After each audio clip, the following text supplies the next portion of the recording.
Hi, thank you for joining me for Digital Boundaries for Healthy Living Part 2. In the last lecture, we talked about what happens to our brains when we're in the presence of nonstop information and how we experience things like switch cost, fatigue, continuous partial attention, the drain of information potential, and so forth. Now, I want to say up front in the beginning of this lecture that these phenomena that we experience in the brain when we multitask, when we are in the presence of nonstop information, this is not because there's anything wrong with the brain. In fact, what happens to the brain in the presence of a stimulatory flood is the brain doing what the brain is designed to do. And the issue is that our hunter-gatherer brains are not adapted for living in a time of information surplus. For our prehistoric ancestors, information was a precious commodity just like food. And it makes sense from the perspective of adaptation that new information would stimulate the pleasure pathways in the brain. After all, being able to listen, learn, notice new things could mean the difference between survival or destruction for your family or tribe. This would be particularly true of information that might excite fear or outrage or signal anything unusual. It's also particularly true of sudden sounds or movement in one's field of vision.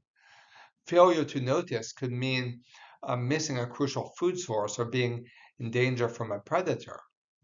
Moreover, in the culture before writing, failure to pass on new information, whether information about the medicinal use of a plant or the habits of an animal, might mean permanent loss of critical facts from the collective memory of your society.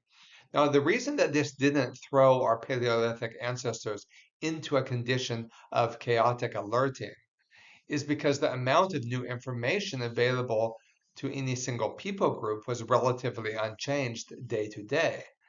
When there was a sudden influx of new information, this would usually have signaled something wrong or unusual, certainly something to attend to. Now, the problem is that humans still have what is essentially a hunter gatherer brain with the same insatiable curiosity to know all available information. Yet, unlike our ancestors, we no longer live in a world where the opportunities for novelty, stimulation, etc., are comparatively limited. Thus, the instincts that served our ancestors well in an environment of information scarcity, namely the impulse to constantly listen, learn, notice, pass on all available information, these instincts become maladaptive in a time of information surplus. Just turn on your phone and you'll find an endless supply of content to feed the brain's hunger for novelty, fear, outrage, etc. From from doom scrolling to news to videos to social media, we are bombarded with a stimulatory flood that our Paleolithic brain is not equipped to deal with. The solution is similar to how we as a species have had to handle food surpluses. We don't reject food, but at the time of food surplus, we institute boundaries, such as set meal times, portion control, and ascetic disciplines like fasting. Um, we we recognize that just because there's food in the refrigerator and I'm hungry doesn't mean I need to eat. I can wait for the next meal. Similarly, we don't reject digital interfaces, but have boundaries, including set times for using certain applications, and other times when we fast or partially fast from these devices. But the message of technological ascesis or boundaries is often a hard sell because the message falls in the gaps between two extremes. On the one hand, there is a growing segment of techno rejectionists.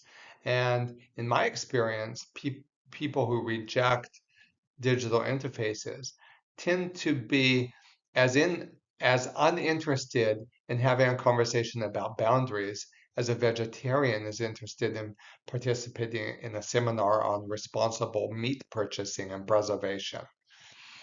On the other hand, our culture is becoming saturated by techno-utopians who tend to take a defensive posture towards boundaries, dismissing those in the digital minimalism community as being old-fashioned or against progress.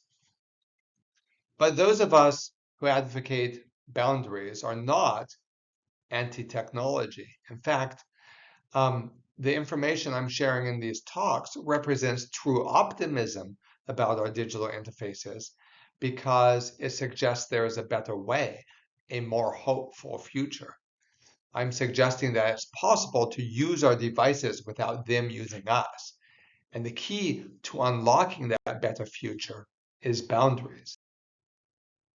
In the last talk, we looked at some specific boundaries that I thought it would be helpful to review now at the beginning of part two. The first boundary that we looked at was to make your digital interface, your phone, computer, tablet, whatever, to make it a single channel device. Turn off everything that you are not actually using at the moment. And that way you can actually leverage these digital interfaces for greater attentiveness rather than having them train you in a condition of continuous partial attention. And related to that, we looked at how you can turn off all notifications for achieving greater freedom. Boundary number 3, have set times for using whatever applications are most distracting. So, for example, if you watch YouTube Shorts or scroll on Instagram, set aside a specific time when you do that activity and don't let it bleed into the rest of your life. And then we looked at how you can protect the things you love by removing your phone from certain spaces or at certain times. For example, many husbands and wives decide that they're not going to have the phone in their bedroom and so forth. And there are many different applications of this. And again, I encourage you to check out part 1 for more detailed discussion. Then we also talked about the importance of delay as long as possible giving your children phones. And there's a lot of research about what phones actually do to the brains of children and how during the period of particularly during and right after puberty, when their brain is forming and there is increased neuroplasticity. If you give your children digital interfaces, especially unsupervised time on them or computer gaming, there is evidence that it permanently damages their brain. And we talk about this in our book. We cite from some of the research that's been done in this area. And then we talked about the importance of cultivating a positive vision. This isn't really a boundary in the technical sense, but I've included it here because it's just so important. And I'm actually going to develop this idea later in this talk, um, especially how spending time in nature is an important component of cultivating a positive vision. Now, when I was explaining about this to a live audience and about the drain on attention from multitasking and from divided focus, a number of people wanted to know about doing more than one thing at the same time if one activity only requires minimal attention. For example, shoveling snow while thinking or imagining, or doing the dishes while listening to an audiobook, or writing while listening to music, going for a walk while memorizing poetry. I explained that it's healthy for the brain to do boring things, since times of mental quiet act as incubation periods for creativity and higher order cognition. And that means sometimes we might want to embrace monotonous work without needing to layer in other more stimulating activities. However, if you do listen to an audiobook while shoveling snow or doing the dishes, or if you memorize poetry while hiking and so forth, this does not come under the category of the type of multitasking that we were exploring. And why not? Well, this has to do with the dorsolateral section of the prefrontal cortex. The dorsolateral prefrontal cortex, located on the surface of the frontal lobe, is involved in functions such as problem solving, planning, and so forth. Significantly, it's also the part of the brain involved in risky decisions, including moral dilemmas, in which the agent must decide how to distribute limited resources. This is the part of the brain that, if engaged for too long, will result in mental exhaustion and decision fatigue. When we're involved in a leisurely activity, including reading a book, um, then we find that activity in the dorsolateral region is fairly muted. This was made clear in a 2009 study. Using a functional magnetic resonance imaging device, which measures blood flow to the brain, researchers found that when we read text online versus in print, we use different parts of the brain. Significantly, reading online uses the dorsolateral area of the cortex, the decision-making part of the brain. And if you stop and think about it, this isn't surprising. When we read online, we are constantly having to make decisions about how we will use the text, how best to distribute resources. This includes questions like, do I want to click on that hyperlink? Will my time be more efficiently used if I searched for a better article? Will I get a positive or negative response if I share this link? Is there an email waiting to be read? The significance here is not just that these questions are distracting, but that they are questions about action potential, thus requiring the brain to shift resources from receiving to making judgments, from leisure to problem solving, from quietly taking something in to doing. In short, they require the dorsolateral area of the brain. The sense the digitally connected person feels, often unconsciously, of needing to negotiate resources, to judge, and to act, is not limited to when we are actually plugged in, engaging directly with hyperlinks, notifications, etc. The mere potential for stimuli that might require a response, even if the response is I'm not going to look at that, seems to activate the dorsolateral prefrontal region. For example, if you are reading a book but your phone or computer is in the same room, you will likely be hindering your ability to fully focus, because just beneath conscious thought, your dorsolateral area will be engaged in subliminal problem solving, leaving you with less cognitive resources for surrender, for quiet reflection, and for contemplative leisure. That is also why having a smartphone in the same room weakens a person's ability to connect with other people, especially when something meaningful is being discussed or when empathy is required.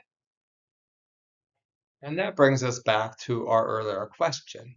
When we are engaged in activities where our minds are on autopilot, or even in activities like driving or exercise that require concentration but not the decision making part of the brain, then we can layer in other activities to do simultaneously, like listening to audiobooks or something. And this is not multitasking in the sense in which I was talking about it in the previous lecture. What we want to avoid is pursuing creative, intellectual, or interpersonal activities at the same time as our devices are putting a drain on the dorsolateral area through decision potential. For example, reading while receiving notifications, or doing homework with email open, and so forth. What happens when the decision-making part of the brain is overloaded, or when we try to learn or think within a flood of digital stimuli? What is lost when we read, interact, or do creative or interpersonal work against a backdrop of distractibility or constant information readiness? These are questions that Nicholas Carr addressed in his seminal work, The Shallows. When our brains are bombarded with too much information, he showed that some of the functions that get shut down, some of the functions that begin to atrophy, are reduced long-term memory, erosion of conceptual and contextual thinking, being able to understand things in their context, reduced ability to grasp overarching narratives of meaning, the big picture, reduced ability to make connections between different ideas and facts, reduced ability to put knowledge into schemas, and of course, attentiveness. And this last point is particularly important. I shared in the previous video that whether a child has a well-developed attention is more predictive of future life success than IQ or even the social economic environment of the child's upbringing. In order for attention and all these other cognitive functions to be developed, the brain needs lots of time during the day when we are at rest, when we are quiet, and when we can focus on specific mental, imaginative, or interpersonal tasks against a backdrop of stillness. We especially need times of quiet if we are to develop rich inner lives. For children, this means unstructured time, including lots of time in nature. The great educational theorist Charlotte Mason talked about the importance of spending time outdoors. For we are an overwrought generation, she wrote, and if this was true in the late Victorian and Edwardian period, uh, just um, just think how much more relevant it is in our own era. And she continues, if we run to nerves as a cabbage runs to seed, and every hour spent in the open is a clear gain, tending to the increase of brain power and bodily vigor, and to the lengthening of life itself. They who know what it is to have fevered skin and throbbing brain, deliciously soothed by the cool touch of the air, are inclined to make a new rule of life: never be indoors when you can be without.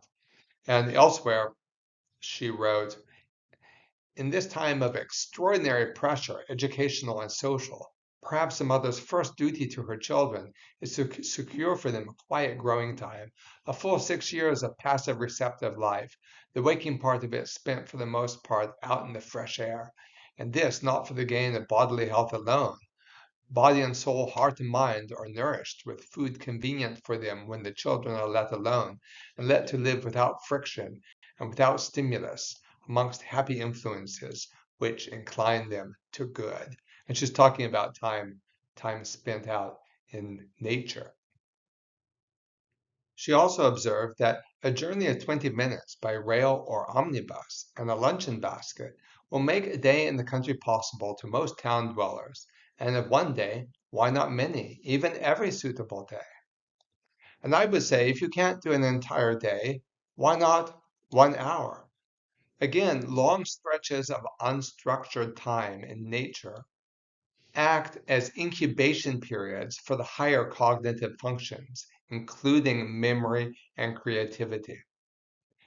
However, what do we do now? Instead of sending our children to play outside, we use computer games and television as babysitters.